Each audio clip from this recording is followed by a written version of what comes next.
பாட்டி வாங்க பாட்டி. இவ்ளோ நேரம் பதட்டத்துல இருந்தேன். இப்ப உங்களை பார்த்ததும் தான் எனக்கு சந்தோஷமா இருக்கு. தேவையில்லாம உங்களுக்கு குழிக்குள்ள இறக்கி உங்களுக்கு ஏதாவது ஆயிருக்குமோன்னு நான் பயந்துட்டு இருந்தேன். நல்ல வேலை அந்த மாதிரி எதுவும் நடக்கல. இப்பதான் எனக்கு கொஞ்சம் நிம்மதியா இருக்கு பாட்டி. என் பேர ராஜா இருக்கும்போது எனக்கு எதுவும் ஆகாதுமா. எந்த பிரச்சனையும் இல்லாம நான் பயப்படாம இருக்கலாம். அப்படியே ஏதாவது பிரச்சனை வந்தா கூட அது எல்லாத்தையும் சமாளிச்சு அவன் ஜெயிச்சு வந்துருவான். நம்ம குடும்பத்துக்கு என்ன பிரச்சனை வந்தாலும் அதை தீர்த்து வைக்கிறது ராஜா மாமா தான். அவருக்கு நம்ம குடும்பமே நன்றி கடன் பட்டிருக்கு பாட்டி. அவன் இன்னும் உங்க குடும்பத்துக்கு எவ்வளவோ செய்ய போறான். இன்னும் சொல்ல போனா ராஜாதாம்மா நம்ம குடும்பத்துக்கே காவல் தெய்வம். கடவுளே, என் பேர காணாம போன சாமி சிலைய கண்டுபிடிச்சு என் கையாலேயே கர்ப்ப கிரகத்துல வைக்கிறதுக்கு ஏற்பாடு பண்ணிட்டான். கும்பாபிஷேகத்துக்காக பந்தக்கால் நட்டாச்சு, காப்பும் நல்லபடியா கட்டியாச்சு.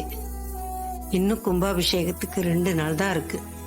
போன தடவை மாதிரி எந்த தடங்களும் இல்லாம இந்த முறை கும்பாபிஷேகம் நல்லபடியா நடந்து எங்க 2 குடும்பமும் ஒண்ணு சேர்ந்து ஒரே குடும்பமா சந்தோஷமா வாழணும். முருகா, அதுக்கு நீதாப்பா அருள் புரியணும். முருகா, எல்லாமே நல்லபடியா நடக்கும் பாட்டி. இந்த பாட்டியம்மா சொல்றதெல்லாம் வச்சு பார்த்தா அந்த ராஜா சாதாரண ஆள் மாதிரி தெரியல. இவ்ளோ விஷயத்த ஒரு டிரைவர் பண்றதுக்கெல்லாம் சான்ஸே இல்ல. அவன் கண்டிப்பா இந்த பாட்டியம்மாவோட பேரனாதான் இருக்கணும். அதனாலதான் 2 குடும்பத்தையும் ஒண்ணு சேர்க்க அவன் இவ்ளோ பாடுபடுறான். ஆனா இது எல்லாத்தையும் எவிடன்ஸோட நிரூபிக்கணும்னா கொஞ்சம் பொறுமையா தான் இருக்கணும். எப்படியும் உண்மையை கண்டுபிடிக்காம நான் விட மாட்டேன். ஐயா ராசா, ஒரு நிமிஷம் வீடு வரைக்கும் வந்துட்டு போயா. எதுக்கு பாட்டி? நீ நேர்ல வாயா சொல்றேன். அப்படியா? சரிங்க பாட்டி, நான் வரேன். சரியா.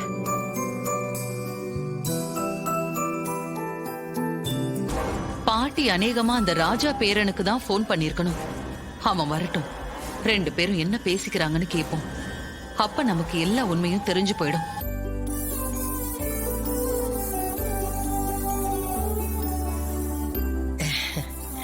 வாயா வாயா பாட்டி. ராசா, என்ன பாட்டி திடீர்னு வர சொன்னீங்க? இது சொல்றேன், கைய காட்டு. எதுக்கு பாட்டி? கைய காட்டியா சொல்றேன். இது என்ன பாட்டி காப்பு? பரம்பரை பரம்பரையா நம்ம குடும்பத்துல இருக்கிற ஆம்பளைங்க போடுற காப்பியா. உன் தாத்தா போட்டிருந்தாரு, அதுக்கு முன்னாடி அவங்க அப்பா போட்டிருந்தாரு. இத பாரு, இந்த குடும்பத்தோட சின்னமே இந்த காப்பு தாயா. இது நம்ம வம்சத்துல இருக்கிற ஆண் வாரிசுகள் போட்டுக்கிறது. உன் தாத்தா போட்டிருந்தாரு, அதுக்கப்புறம் உன் மாமங்காரன் தான் இதை போட்டிருக்கணும். என்ன பண்றது, அவன் உன் அத்தைக்காரிய கல்யாணம் பண்ணிக்கிட்டு இந்த குடும்பத்தோட ஒட்டு வேணாம் உறவு வேணான்னு ஓடி போயிட்டான். எடுப்பனை இருந்தாலும் குடுப்பனை இருக்கணும்னு ஒரு பழமொழி சொல்லுவாங்கல்ல. இத போட்டுக்கிற குடுப்பனை உன் மாமனுக்கு இல்ல. என்ன பண்றது? உன் தாத்தாவும் உன் மாமா இந்த வீட்டை விட்டு போயிட்டாங்கிற வருத்தத்துல இந்த காப்பை காட்டி இந்த பொட்டிக்குள்ள போட்டுட்டாரு. அப்பத்திலிருந்து இப்ப வரைக்கும் இந்த காப்பு இந்த பொட்டிக்குள்ள தாயா இருக்கு.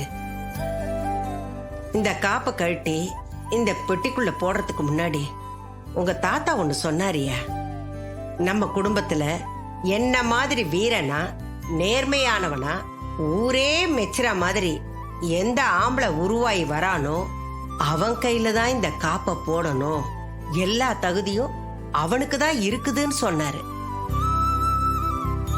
அவர் சொன்ன மாதிரி வீரனா நேர்மையானவனா இந்த ஊரே மெச்சுற மாதிரி நம்ம குடும்பத்துல நீதாயா உருவாகி வந்திருக்கிற. நம்ம குடும்பத்தோட கௌரவத்தையும் பெருமையும் நீதாயா காப்பாத்துற. அதனாலதான் இந்த காப்பை உனக்கு போடணும்னு சொல்லி உன்னை வர சொன்ன. இந்த காப்பை போட்டுக்கிற எல்லா உரிமையும் உனக்கு இருக்கியா, அதுக்குதான் உன்னை வர சொன்ன. நீ இந்த காப்பை போட்டுக்கிட்டு இந்த கும்பாபிஷேகத்தை ஜாம் ஜாமுன்னு நடத்தணும். அதை என் கண்ணால பாக்கணும்யா, அதுக்குதான் வர சொன்ன உன்னை. என்னையா என்ன யோசிக்கிற? இல்ல பாட்டி, நான் இந்த காப்பை போட்டுக்கிட்டு கும்பாபிஷேகத்துக்கு போனா என்னையா என்னென்னமோ சொல்ற? நீ இத போட்டுக்கணும்னு தயா நான் ஆசாசியா உன்னை வர சொன்னேன். இல்ல பாட்டி, இப்ப நான் அந்த காப்பை போட்டுக்கிறத விட கும்பாபிஷேகம் நல்லபடியா நடக்கணும். அதான பாட்டி நமக்கு முக்கியம். போன தடவை கும்பாபிஷேகம் நின்னு போன மாதிரி இந்த தடவை எந்த காரணத்துக்காக வந்து நிக்க கூடாது. தாத்தா ஆசைப்பட்ட மாதிரியே மாமா கையால இந்த கும்பாபிஷேகம் நல்லபடியா நடக்கணும். அது மட்டும்தான் பாட்டி என் மனசுல இருக்கு. சரியா, நீ சொல்றதாயா சரி. ஏதோ உன் கையில இந்த காப்பை போட்டு பார்க்கணுங்கிற ஆசையில தாயா சொன்னேன். பரவாயில்லையா, இந்த காப்பை நீ போட்டுக்கிற நல்ல நாள் சீக்கிரத்திலேயே வரும். அதை என் அப்ப முருகன் நிறைவேற்றி வைப்பான்.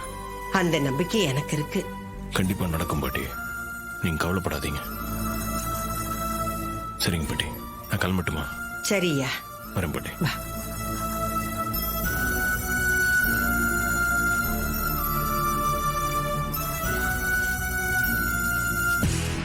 அப்போ நாம சந்தேகப்பட்டது சரியா போச்சு. இந்த ராஜா தான் பாட்டியோட உண்மையான பேரன் கார்த்திக். சாமுண்டீஸ்வரி வீட்ல டிரைவரா நடிச்சிட்டு இருக்கான். பாவம், இது தெரியாம சாமுண்டீஸ்வரி ஏமாந்துட்டு இருக்காங்க. இங்க வந்து வேலைக்காரியா சேர்ந்து இத்தனை நாள் நான் காத்திருந்ததுக்கு நல்ல பலன் கிடைச்சிருக்கு. இந்த விஷயத்த இப்பவே சாமுண்டீஸ்வரி மேடம் கிட்ட சொல்லி ஆகணும்.